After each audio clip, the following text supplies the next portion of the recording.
Well guys, the time has come. I've officially updated my website. As you can see, it looks a lot more simple, and I've also added some new shirts. As you can see, they're epic. They're also on sale. The Liberal Tears mugs and everything, the original is still on there, and I actually have something very special to show you guys. I have one in real life. So here it is. This is what it looks like. As you can see, it's printed extremely high quality, and what I didn't know is that I actually have it on both sides. So if you're right-handed or left-handed, you'll be able to see a Liberal Tears mug from either side. And don't forget, you can also order it without the smiley face if you don't like that. But it's actually the most popular one. It was pretty funny. So here you go. Here it is. Check out the new website. You can read the description if you want. Check it out. Thank you guys. Let's get into the video. See you later. Okay. So you mentioned how people aren't victims of circumstance. As a general rule, some people are, obviously. But how do you explain people who aren't given access to certain things and stuff, and therefore cannot advance? Like, you cite like single mothers and stuff like that, and fathers leaving them, and women. Oftentimes, you see it all across the country. Planned Parenthood clinics being closed down and stuff, and they can't get access to contraceptives or abortion and stuff that would stop them from being in that situation. But you think that somehow they should just help themselves, but when in fact Condoms cost 35 cents. I think they can help themselves. I mean, that's the idea that contraceptives are not available in the United States is absurd. It's absurd. I'm sorry. It's crazy. The idea that you can't get cheap or free condoms anywhere.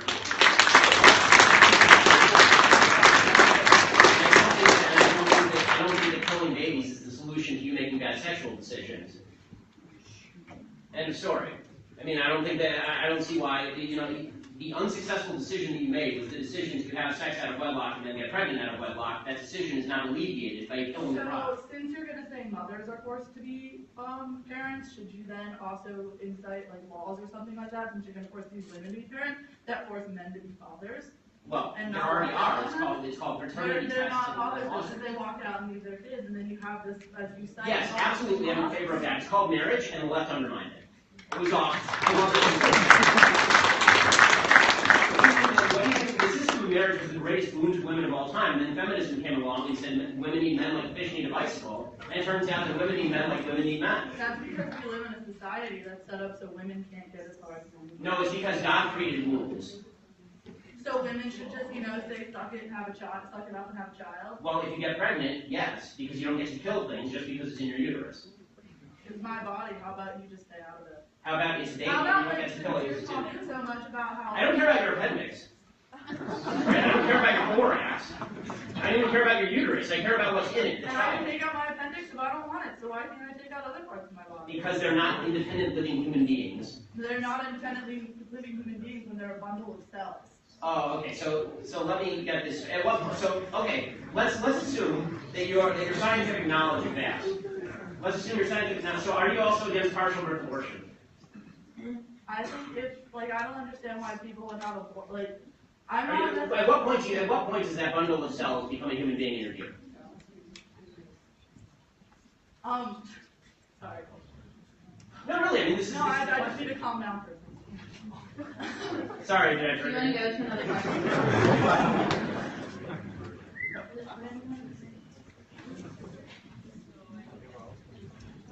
No, I mean, that is the relevant question. If your argument is that it's a bundle of cells, then the question becomes when it's not a bundle of cells. Unless it's a threat to the mother, they form maternal abortion, it shouldn't happen. But if it's a threat to the mother's health or the mother, I don't see why he would force a living human being to give birth to that. Because it's another living human being. So you're going to kill the mother to save the baby? And no, hold on. You're talking about a case where the mother's life is in danger. I don't know what you're talking about. Care and stuff after they're born. I agree with you that abortion is an exception when the mother's life is in danger. But the concept of bodily autonomy means that I don't have to give up any part of my body unless I say so. The baby is not part of your body. The baby is a baby. Nurture. Really, my wife is pregnant right now, and she's 30 weeks pregnant. Yeah. And 32. That baby is kicking the living crap out of her. Okay, that is a living human being in there. Okay, and I promise you that it is not a bundle of cells. Okay, I can guarantee you it's not a bundle of cells because that is a baby. Okay, and I'm sorry, but a bundle of cells that is requiring. You're technically a bundle of cells, right?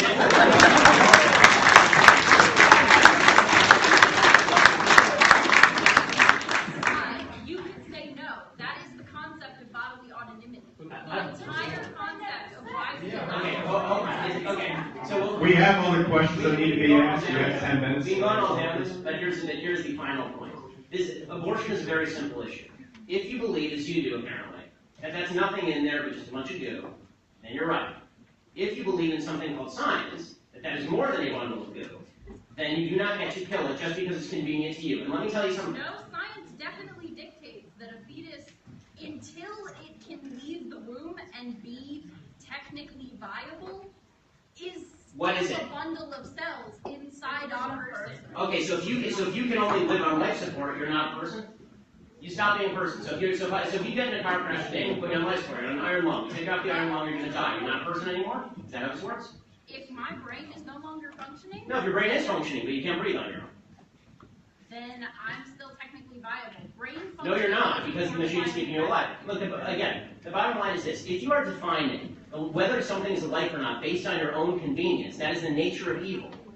Okay, defining what a human being or not, whether something is a human being or not, based on whether you want it or not, is nasty. You manipulate science to enhance your own. You're the one manipulating science. You're the one suggesting that it's like snot. You Okay, it's said not. being transgender mental illness, when in fact the DSM-5, which is the definitive psychological examples of mental illness, has declassified The it. DSM is highly politicized and has been for decades. And it was until 2 years ago, it was classified as gender identity disorder of mental illness.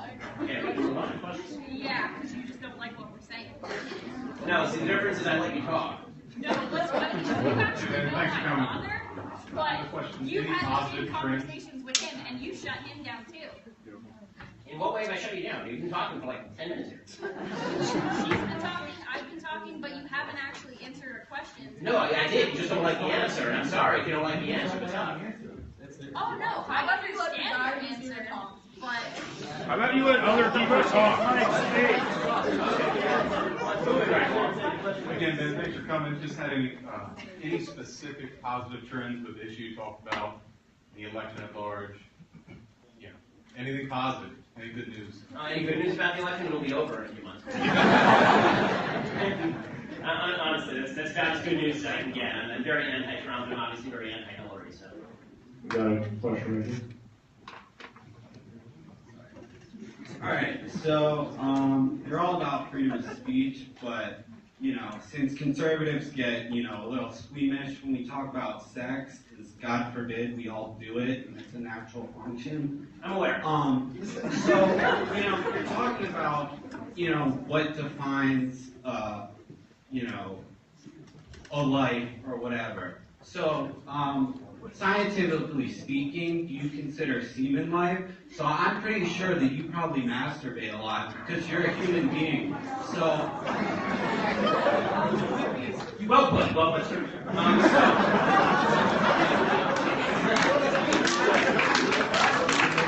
No, I believe, as do most people who feel this way about abortion, that life begins at conception. When sperm meets egg and the child is conceived, that's when life begins. That's what I believe. The rest of the question was weird.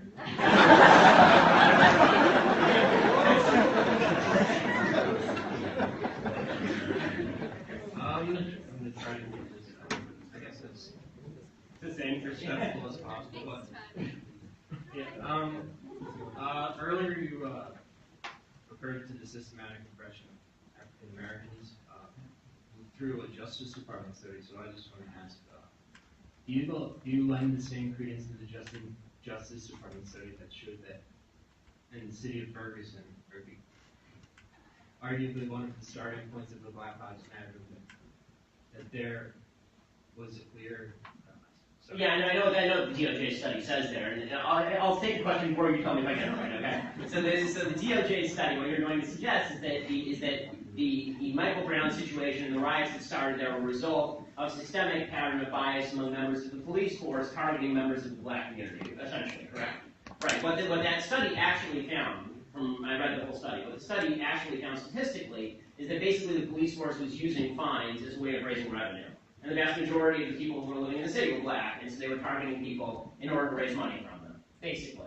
Right? And I agree, that happens. Unfortunately, police departments all over the United States use writing tickets as a way of raising revenue, and I think it's terrible. I think it's terrible. If you want to tax people more, pay for police, do that. But I do think that nickel and diming citizens of any color, any ethnicity, in order to raise revenue for a police department is ridiculous.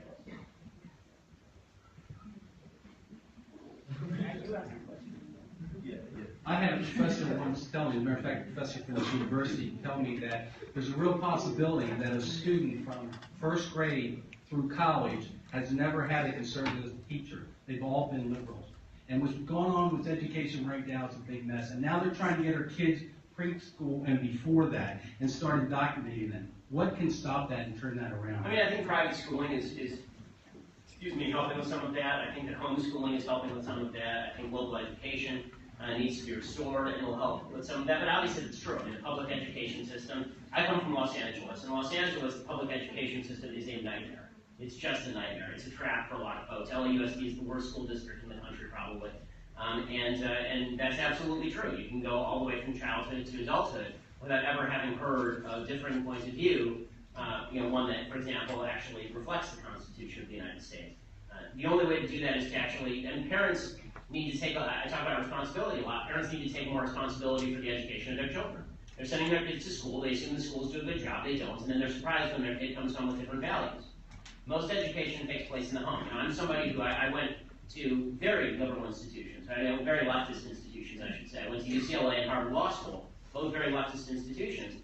And the fact that they were left was a benefit. I liked that because it gave me something to learn about and react to. And I think that one of the great disservices that's being done to most of the leftist students around you guys is that they're probably not hearing any sort of opposing point of view, so they don't even have to learn to argue against that point of view. They just accept as rote what they've heard always. So, I think that it's important for parents to take more responsibility in the early years for teaching their kids values instead of just sending them to school and assuming the teachers will do it. The teachers will, it just won't be your values. Right, so you said something about how black on black crime, that whites wouldn't be responsible for it, and I agree that in some instances that's completely true, but there's also a lot of times where where certain white people would then be in a situation where they are kind of involved in case, where that crime would lead to something where they're getting drugs from those people in the end, if it's Mexicans versus Mexicans killing each other in cartel wars, white people would still be involved because they would be the end users, you mean? So you're suggesting that that white people being drug utilizers is causing violence in minority communities, essentially. To some extent. Okay, so my only answer to that is that that's true, but it has nothing to do with race. Meaning that people who are buying illegal products are creating a market for criminals to fight over. Right? And the people who are selling the product presumably don't care whether they're selling to white people or whether they're selling to black people or Hispanic people. The beautiful thing about capitalism, even illegal capitalism, is it's colorblind. The problem with capitalism is it has no respect for what it's selling or buying. Right? So that has again nothing to do with race. That has to do with the problems that are inherent to the drug war. Which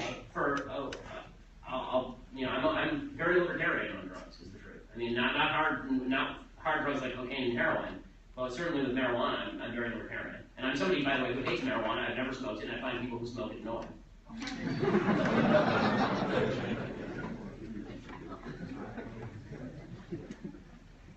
Hi, Ben. Thank you for speaking to us tonight. And congratulations on your baby. Oh, thank you. Yeah, soon. I actually was wondering if you had any tips for an old white woman such as myself. I have biracial folks in my family, and they see me being secretary of the Cumberland County Women's Club, and they say, "Oh, Aunt Danny, that's for old white women.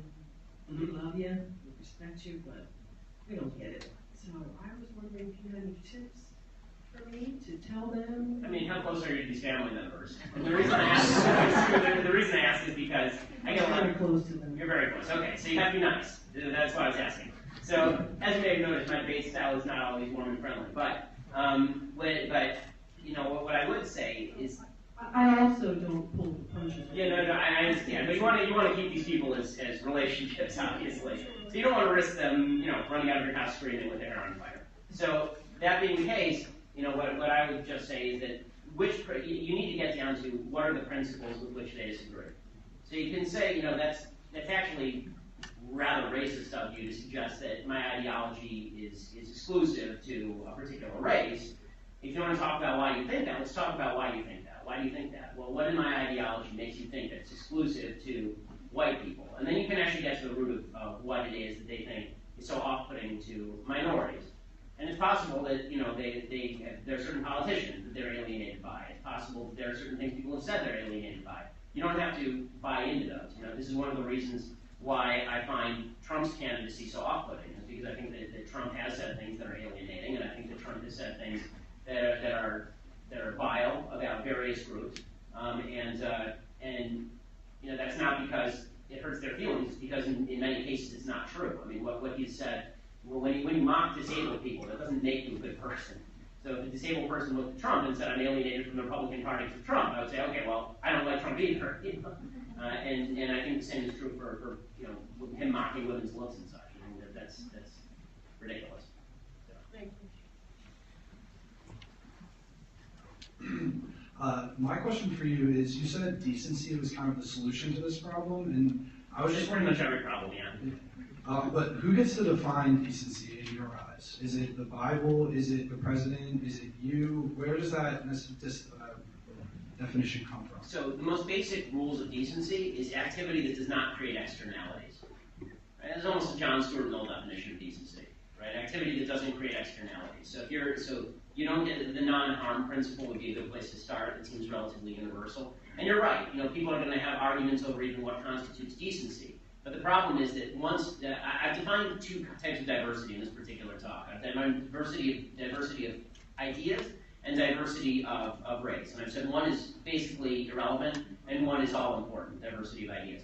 One area where diversity is actually not particularly welcome is diversity of basic values. So what you see is the communities actually break down when people can't agree on a basic definition of decency, for example. If your definition of decency is rape, and my definition of decency is not rape, we don't have a community, we have a battle. Right? So we're all going to have to, at a certain point, we're going to have to come up with, okay, what does our community think is decent? And one of the problems that we've seen in the last 50 years in this country is that's been a constantly moving goalpost for the left. So it used to be that and some for good, some for ill, but those goalposts have been moving. So the new standard of decency, for example, is forcing religious people to cater to gay weddings. Right? To me, that's indecent. And as government gets bigger, as the left keeps pushing further, the social fabric that ties us together is going to fall apart. And I mentioned Robert Putnam, who's a social scientist in speech, and the guy who wrote Bowling Alone. And he talks about diversity. He says, actually, one of the great lies in American politics is diversity is our strength. He says, if you look at any community where there's great racial diversity, but no unifying factors, the only thing that increases is basically protest marches. So, but diversity of race is not a bad thing, it's a fine thing when everybody shares values. So in a church community, for example, everybody shares values, so it doesn't matter what race looks like. In the army, everybody shares values. We have to have a common purpose, and one of the things that frightens me is exactly the question you're asking right now. Because once we lose a common sense of decency, once we lose a common definition of decency, there's nothing left for us to agree on. I mean, then we really are at war at that point. Hi, Ben. Thanks for being here. I've been an admirer of yours for a long time. Thank you. Back to Ferguson, just briefly, you said that the police use arrest or to generate funds. My understanding is, and it's not just in Ferguson, it's in all cities, everywhere. They get their marching orders from the city government. The city government is the one who's telling them, we need money, so you need to write these tickets. Yeah, don't want to spend their days writing. Okay, so after the whole Ferguson thing, and I'm just reading about it, and I paid a lot of attention to you and other conservative pundits and writers and things. And I thought to myself, I said, you know what, I wonder what the voter turnout was in Ferguson in 2014. So I Googled it. Mm-hmm. 14%. Yeah, no, it's the... Okay, so I said to myself, and I posted it on Facebook, I said, you know, the people of Ferguson would do a lot better to vote out, to go to the polls and vote out the politicians that are killing them, well, certainly and holding them down. Well, that's also the problem in some areas, in any area that becomes a single party. And you know, if you have Democrats ruling the roost in your neighborhood for 60 years and it's just gone from bad to worse, and there's no even relevant alternative, then why bother voting? I mean, nobody bothered voting in Cuba unless they're forced. So what's the point of voting in an area where there's no alternative, or where nobody even considers the alternative? Voter turnout goes down, and you just figure life is hopeless and deal with it. But that's why I think it's imperative that people who are conservative actually go into areas where they're not popular and talk. It's one of the reasons I like talking at college campuses, and I hope folks on the left show up. Because, hopefully there will be people who, if they're not convinced, at least a glimmer of an idea occurs to them, and maybe they go do some more research on it. Hi, so it's great that we can have these civil conversations here, like the armed guards to keep the peace. But in a practical sense, where we don't have these kind moderators and stuff, how do students like me have these conversations and not have tempers flare with our friends and in our classes, so that colleges don't become this giant leftist echo chamber? Well, I think that, tempers aren't going to flare, things do get fiery, that's okay. I don't think that's the end of the world. I mean, it's happened in this room, I think it's fine. I don't think that's a problem. I think that the only real problem is when things get violent. As far as how you can get away with it on campus if you're a conservative, the answer is pick your spots. You sort of have to decide the priority of any given conversation. I say this to conservative students all the time. Figure out what the purpose of the conversation is. So not all conversations are the same. You're talking to members of your family. You actually want to be able to give them a hug at the end of the conversation. If you're on CNN with Piers Morgan, your goal is to pile drive them. So, the same is sort of true in your classes. If you have a professor who's open-minded, when I was lucky enough when I was at Harvard Law, I had lots of professors who were. Like I had a law school recommendation written by Lonnie Guinier. Lonnie Guinier is as far left as possible to be. And she was rejected by a Democrat senator, Undersecretary of Labor, because she's basically a socialist. She and I got along really well because she enjoyed the debate. But there are some people, professors, who don't like that. My basic rule at UCLA was that when I was an undergrad, I would debate openly in class. All of the tests were taken anonymously, a student ID number, and so I would write like a communist. And that's how I graduated summa cum laude. So I have no problem whatsoever with writing what the professors want to hear to get where you want to go. It's better than getting F's and failing out of school and having to deal with a life of misery. But it's much better to get their degrees and then use them against them. I can't imagine Harvard Law isn't ashamed of me, and I hope they are, because they're garbage people.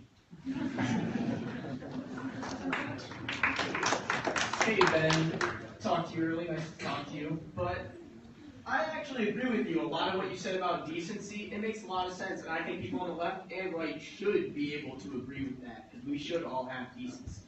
So now into my question. There was a BBC study that showed gay men have a brain similar to a woman, and lesbian women have brains similar to a man. Instead of blaming these people and saying they have a mental illness, shouldn't we respect their decision to become the gender their brain was wired to be? So, number one, that study is flawed in that the men's brains look like women still look more like men than like women, and the study itself says that. So it just looks more like a woman than other men do, but it doesn't look like a woman's brain. So that's one problem with the study. Also, the sample size of the study is too small. I mean, I read these studies, but the general idea is that no one should try to harm, obviously, anybody who's mentally ill. Just because I label someone mentally ill does not mean that this person should be mistreated. It means that the treatment for them is not cutting off parts of them. I think it's mutilation. What would you propose as treatment for them? I would propose, developing better treatments. And I think the problem is this stops the conversation. The suicide rate, let's put it this way, the suicide rate post-op for transsexuals is exactly the same, or transgenders, is exactly the same as it was before op, and it's 40%. In some cases, by UCLA study, it's higher. Stuff like this, like referring to them as sir? No, that's not why, no population has a 40% suicide rate because people call them sir. Okay, seriously, that is the problem is, and there are also studies on this, transgenderism is highly comorbid with depression. The suicide rate is the same, essentially, regardless of where you live. It's true if you live in San Francisco, it's true if you live here, it doesn't matter. The problem is that when you're dealing with, mental illness, my grandfather, my dad's dad, was institutionalized in the 1960s because he had schizophrenia. The solution was he thought the radio was talking to him. He was institutionalized, and they gave him lithium. Right? And then he was much better after that. The solution would not have been to say, yes, Nate, the radio is in fact talking to you, and let's pretend along with you because it makes you feel better about yourself, and then maybe you won't try to kill yourself. The fact is that mental illness has to be taken much more seriously in a society championing anybody's idea of what they are against all available science. I guess I just kind of feel like they deal with stigma that goes much further than calling them sir. I agree, that's very, very minor. But the thing is, they deal with it violence against people. They deal with all these people possibly bullying them, attacking them, to the point where when somebody says something like that, they might just feel like everybody is piling on them. And I completely agree, you have the right to say it. You do have the right to say it. There are a couple in decency, wouldn't you want to at least respect them? Say that you want to help them? Respecting somebody does not respecting their view of themselves. Really, respecting somebody as a person does not mean you have to respect their view of themselves. I don't get to self-identify as a chicken. I don't get to self-identify as a good person. If you think I'm a bad person, you get to call me what you want. I mean, the fact is that our own self-identity is not definitive of the truth. This is the problem. Once your subjective self-definition rules my objective definition of you, then we have no even common framework to work. And the reality is the media have been using the transgender issue, and it really is a serious issue for people who have this thing that's called, again, 4 in 10 people are killing themselves. That is not the result of society being mean to people. That is the result of a significant mental illness. The only population in human history known to have a suicide rate anywhere mildly close to that was Jews living in Nazi Germany. So if the idea is that people who are bullied commit suicide, you would have to convince me that transgender in Western society are being bullied at the same rate that Jews in Nazi Germany were being bullied. And I have a real hard time with that when Caitlyn Jenner is winning awards from ESPN. So I don't believe that. That being said, the media have been using the transgender issue to break down boundaries between male and female and pretend they don't exist, and all boundaries between gender are completely arbitrary. There's no such thing as a woman, there's no such thing as a man, we're all just beings, amorphous beings, and that really is against all available science. Okay, and it's leading to idiotic outcomes and conclusions. Okay, I'm sorry, but Caitlyn Jenner's very male penis, which she continues to walk around with, would suggest that Caitlyn Jenner is not, in fact, a female. Okay, Bruce Jenner was a male his entire life. Every cell in his body, with the exception of some of his sperm cells, ironically, is filled with Y chromosomes. Right? That his definition of himself, he can call himself whatever he wants. I call him Caitlyn because you can change your name legally, but you can't force me to say something that is not a fact. And I'm not going to tell my 2-year-old daughter that a man who's pretending he's a woman is a woman. It's not correct, and it's not healthy for children, especially children who are easily confused about such things. It really is damaging. If you're teaching kids in public school at 4 and 5 years old that your self-definition of male and female depends on how you feel today, that's a very dicey proposition. I actually do believe that male and female is an important distinction and something that should be reinforced to children. I don't think it should be undercut by the idea that children who are 4 and 5 years old are capable of making their own decisions about what male and female constitute 10 years before they hit puberty. Thank you. I'm glad we could have you honest. No insults. Oh, yeah. All right, I think that's it. Organized. We're going to keep going, but everyone give a round of applause for Ben Shapiro.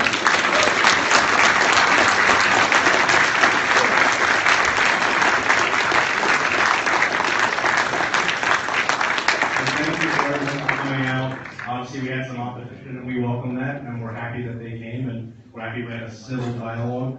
And one last time, Ben Shapiro.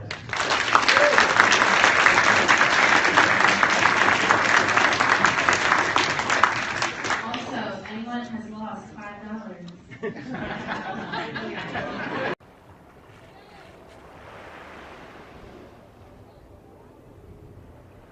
Hello, everyone. Hey, I'm just stopping by to remind you that liberals are insane. Social justice warriors are becoming more violent and triggered than ever before. Anyways, be sure to subscribe to KGP TV on YouTube and have a blessed day. Yeah, man.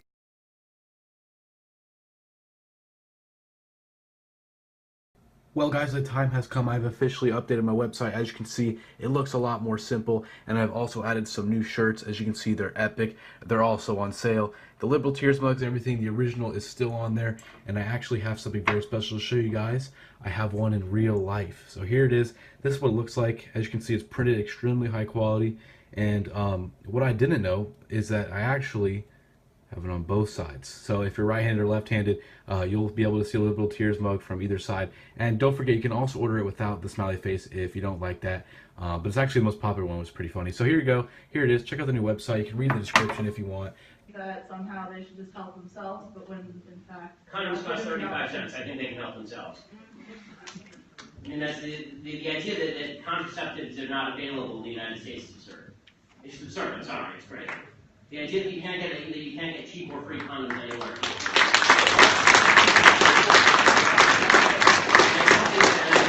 I don't think that killing babies is the solution to you making bad sexual decisions. End of story.